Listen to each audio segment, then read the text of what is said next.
इतिहास के संसार में आपका स्वागत। इतिहास पाठ में आज हम पढ़ेंगे यूनानी आक्रमण सिकंदर के विशेष संदर्भ में। मेरे हाथ में जो किताब है उसका नाम है प्राचीन भारत का राजनीतिक तथा सांस्कृतिक इतिहास, जिसे लिखा है प्रोफेसर विमल चंद्र पांडेय ने। मित्रों, यूनानी आक्रमण सिकंदर के विशेष संदर्भ में पाठ के सिलसिले में अब तक हम 2 बार मिल चुके हैं और आज तीसरी बार मिल रहे हैं। पिछले अंकों में हमने देखा कि किस तरह सिकंदर का भारत में प्रवेश हुआ और किस तरह वह पोरस के सामने आकर खड़ा हो गया। पोरस और सिकंदर एक दूसरे से युद्ध करने के लिए उद्यत थे। झेलम के दक्षिण तट पर सिकंदर ने अपना शिविर स्थापित किया। तट के दूसरी ओर दूर तक पोरस ने अपनी सेना को एकत्र कर रखा था। पोरस की ओर से इस बात का प्रबंध था कि जिस क्षण सिकंदर नदी को पार करने की कोशिश करे, उसी क्षण उसे समाचार मिल जाए और वह दूर तक फैली हुई अपनी सेना को शत्रु के प्रतिरोध में लगा सके। पोरस की सेना कोई साधारण सेना नहीं थी और न ही वह संख्या में कम थी। उसके राज्य के जितने समृद्ध ग्राम थे, उन सभी के चुने हुए उत्साही सैनिक इस राष्ट्रीय संकट का सामना करने के लिए उपस्थित थे। झेलम नदी बर्फ के पिघलने के कारण इस समय बाढ़ पर थी। एरियन से हमें ज्ञात होता है कि 4,000 अश्वारोही, 300 रथ, 200 हाथी और 30,000 पदाती पोरस की सेना में उस समय थे जब वह अंतिम बार सिकंदर से लड़ा। 2,000 पदाती और 120 रथ उसके पुत्र की सेना में थे, जो पहले ही सिकंदर से युद्ध करने के लिए भेजे जा चुके थे। प्रचुर मात्रा में पोरस ने सेना शिविर में ही छोड़ रखी थी। इतनी विशाल सेना के सम्मुख सिकंदर का साहस नहीं हुआ कि वह नदी पार कर सके। सिकंदर की सेना अनेक तत्वों का सम्मिश्रण थी। उसमें मकदूनिया के दीर्घ भालाधारी पदाती थे, कुशल अश्वारोही थे, उसके साथी थे जो मकदूनिया के अभिजात वर्ग से आते थे और साथ में भाड़े के सैनिक भी थे। वितस्ता का युद्ध हुआ। वितस्ता का युद्ध सचमुच राष्ट्रों का युद्ध था। जहां तक अश्वारोही सेना का प्रश्न है, सिकंदर की सेना में पोरस की सेना की अपेक्षा निश्चय ही अधिक अश्वारोही थे, किंतु अन्य अंग संख्या में पोरस की ओर अधिक थे। परंपरा अनुसार कहा जाता है कि 1,20,000 व्यक्ति सिकंदर के शिविर में थे, किंतु इस संख्या में भृत्य, व्यापारी, वैज्ञानिक, मकदूनिया के सैनिकों की एशियाई पत्नियां और उनकी संतानें शामिल थीं। टॉर्न के अनुसार युद्ध करने वाले सैनिकों की संख्या थी 35,000। सिकंदर इसको भली भांति समझता था कि पोरस जैसे सावधान और शक्तिशाली शत्रु के सामने नदी को पार करना असंभव था। सिकंदर इस बात को भली भांति जानता था कि पोरस जैसे सावधान और शक्तिशाली शत्रु के सामने नदी को पार करना असंभव था।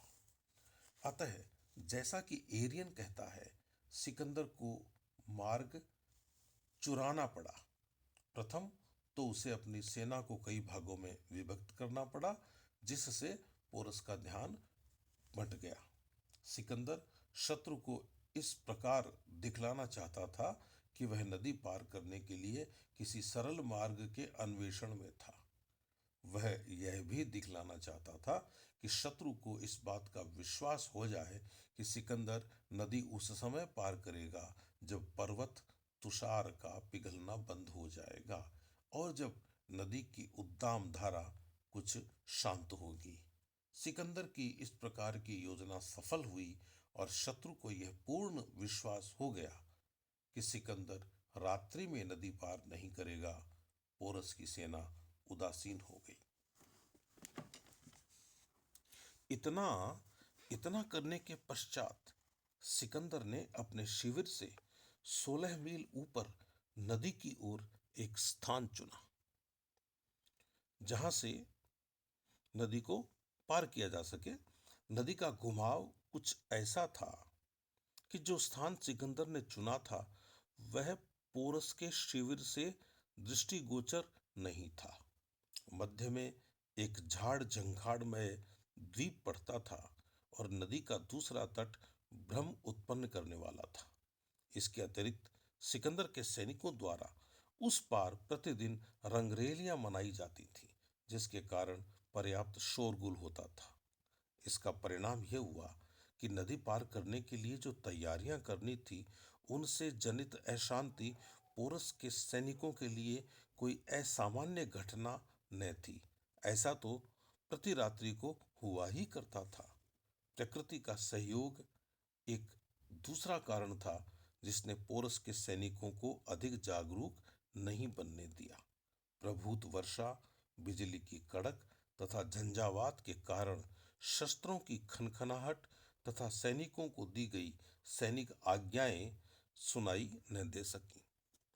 सिकंदर अपने क्रियाकलाप में फूंक फूंक कर पैर रखता था। प्रमुख शिविर में तक्षशिला की सेना तथा क्रेटरस के नेतृत्व में एक विश्वसनीय सेना छोड़ दी गई थी। इन पीछे छोड़े हुए सैनिकों को यह आज्ञा दी गई थी कि वे वहां तब तक रहें जब तक नदी की दूसरी ओर हाथी दिखाई पड़े, और जो ही हाथी हटाए जाएं वे शीघ्रातिशीघ्र पार करने की चेष्टा करें, यानी नदी पार करने की चेष्टा करें। द्वीप और प्रमुख शिविर के मध्य में 3 सेनापतियों मिलीगर, एटलस और जार्जियस के अधीन अश्वारोही तथा पदाती रखे गए थे। उनको यह आज्ञा थी कि जो ही वे भारतीयों को युद्धरत देखें, त्यों ही नदी को पार करना शुरू कर दें। इतनी तैयारियों के पश्चात सिकंदर लगभग 12,000 की सेना के साथ नदी के पार उतरा। जब वह उतरने से थोड़ी दूर रह गया, तब भारतीय प्रहरियों को इस घटना का परिज्ञान हुआ। अब झंझावात का शमन हो चुका था। वितस्ता के तट पर प्रकृति जन्य झंझावात समाप्त हो चुका था। मानव जन्य झंझावात शेष था। सिकंदर ने उतरकर अश्वारोहियों का नेतृत्व किया और आगे बढ़ा, किंतु उसका पथ अभी संकट शून्य नहीं था। उसको अविलंब पता चला कि नदी को पूर्णतया पार करना अभी शेष है। बीच में एक नाला था जिसको बड़ी कठिनाई से पार किया गया। पदातियों के वक्षस्थल तक जल में घुसकर तथा अश्वारोहियों के अश्वों को आकंठ प्रवेश कराकर इसको पार करने के बाद सिकंदर के कंठ से यह वाक्य फूट पड़ा, O Athenians, can you believe what dangers I undergo to earn your applause? सिकंदर ने इसके पश्चात अपनी सेना को एक क्रम में खड़ा किया। दक्षिण पार्श्व में अंगरक्षक तथा अश्वारोही, उनके आगे वे अश्वारोही जो शर संधान करने वाले थे, और उसके पश्चात थे पदाती। छोर पर धनुर्धारी और भाला युक्त सैनिक खड़े किए गए। तत्पश्चात अपने 500 द्रुतशाली अश्वारोही सेना के व्यक्तियों के साथ सिकंदर शीघ्रता से आगे बढ़ा। उसे अपने अप्रतिम वीर अश्वारोहियों पर पूर्ण विश्वास था और उसे यह भी भरोसा था कि वह उनकी सहायता ही से पोरस की समस्त सेना को पराभूत कर देगा, और नहीं तो कम से कम इतना तो वह अवश्य कर सकता है कि पदाती सेना के आने तक शत्रु को युद्धरत रखे, और यदि उसके अचानक इस पार आने की सूचना पर शत्रु ने पलायन किया तो वह शत्रु की पर्याप्त क्षति करे। किंतु पौरस कायर नहीं था। नदी पार करने का समाचार पाते ही उसने शत्रु से पूर्ण रूपेण स्थल पर आने के पूर्व ही मुठभेड़ करने की कोशिश की और उसने तुरंत अपने पुत्र के नेतृत्व में 2000 अश्वारोही तथा 120 रथ भेजे। किंतु उनके पहुंचने से पूर्व ही सिकंदर नाले को पार कर चुका था। संघर्ष में पौरव पुत्र की पराजय निश्चित थी। 400 भारतीय धराशायी हुए। इनमें राजकुमार भी सम्मिलित था। वर्षा से अभिषिक्त भूमि पर रथ अधिक कार्य न कर सके। यह समाचार जब पोरस को मिला कि सिकंदर ने स्वयं नदी पार कर ली, तो क्षण मात्र के लिए पोरस को चिंता हुई कि क्रेटरस और सिकंदर दोनों को किस प्रकार रोके। किंतु शीघ्र ही उसने निर्णय किया कि कुछ हाथियों को क्रेटरस का प्रतिरोध करने के लिए छोड़ दिया जाए, शेष के सहित सिकंदर की ओर प्रस्थान किया जाए। पोरस को अपने हाथियों पर पूर्ण भरोसा था, अतः उसने हाथियों को सबसे आगे रखा। उसके पीछे पदाति सैन्य था। दोनों ओर अश्वारोही थे जिनके आगे रथ स्थित थे। उसके पीछे पदाति सैन्य था। सिकंदर ने उसके पीछे पदाति सैन्य था। दोनों ओर अश्वारोही थे जिनके आगे रथ स्थित थे। सिकंदर ने इस व्यूह को देखकर सिकंदर ने पदाति की प्रतीक्षा की और इस समय सोचता रहा कि वह अपने अश्वारोही दल का पूर्ण लाभ उठाए। साथ ही युद्ध इस प्रकार से करे कि पोरस की जो आशा अपने हाथियों और अपने पदातियों से थी वह पूरी न हो सके। अश्वदल के साथ वह दक्षिण पार्श्व में खड़ा हुआ और कोनोस को 2 टुकड़ियों के साथ वाम पार्श्व की ओर खड़ा किया। उसकी योजना थी कि वह शत्रु के वाम पार्श्व पर आक्रमण करेगा और जब वो वाम पार्श्व की रक्षा के लिए दक्षिण पार्श्व का अश्वदल आएगा तो कोनोस पीछे के भाग से टूट पड़ेगा। सेलुकस मुख्य दल के सहित तब तक युद्ध में भाग नहीं लेगा जब तक भारतीय अश्वदल तथा पदाति अस्त व्यस्त न कर दिए जाएं। संग्राम की गति पग पग पर सिकंदर की योजना को सफल बना रही थी। सिकंदर ने जैसी गणना की थी, सिकंदर ने जैसा सोचा था वैसा ही हुआ। भारतीय अश्वदल को 2 मोर्चों पर लड़ना पड़ा। सिकंदर तथा कोनोस से उनकी पंक्ति कट गई। उसी समय सिकंदर ने घोर आक्रमण किया। अश्वदल को विवश होकर हाथियों के पीछे शरण लेनी पड़ी। अब हाथी आगे थे। उधर सेल्यूकस ने आक्रमण किया। पहले तो इन विशालकाय जीवों ने शत्रु के पक्ष में कोहराम मचा दिया और अपने पक्ष के अश्वदल को संभलने का एक स्वर्ण अवसर प्रदान किया। किंतु सिकंदर के शीघ्र पुनराक्रमण ने पुनः अश्वदल की पंक्ति को नष्ट कर दिया। इस बार संघर्ष और अधिक सीमित स्थान पर हुआ और हाथी व्रणों से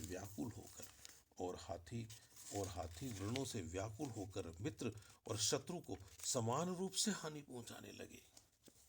यूनानी सेना अधिक खुले स्थान में थी और हाथियों के आक्रमण पर स्थान छोड़ देती थी। पीछे घूमने पर ये ही आक्रामक विशाल द्वीप उनके शर का लक्ष्य बनते थे। अंततोगत्वा अधिकांश हाथी मारे गए और परिश्रम एवं व्रण से जर्जरित अवशिष्ट हाथी व्यर्थ हो गए। अंतिम बार सिकंदर ने अश्वारोही और पदाति को आक्रमण करने की आज्ञा दी। विजयश्री ने सिकंदर का वरण किया। इस समय तक यूनानी सेना उस पार से भी आ गई थी और उसने शत्रु पक्ष को प्रभूत क्षति पहुंचाई। मित्रों, यह था आज का इतिहास पाठ, यूनानी आक्रमण सिकंदर के विशेष संदर्भ में। इस सिलसिले में अब तक हम आज सहित 3 बार मिल चुके हैं और जब हम चौथी बार मिलेंगे तो सिकंदर और पूर्व के संघर्ष की बात को आगे बढ़ाएंगे। तब तक तब तक के लिए आप अपने इस साथी को अनुमति दीजिए। नमस्कार।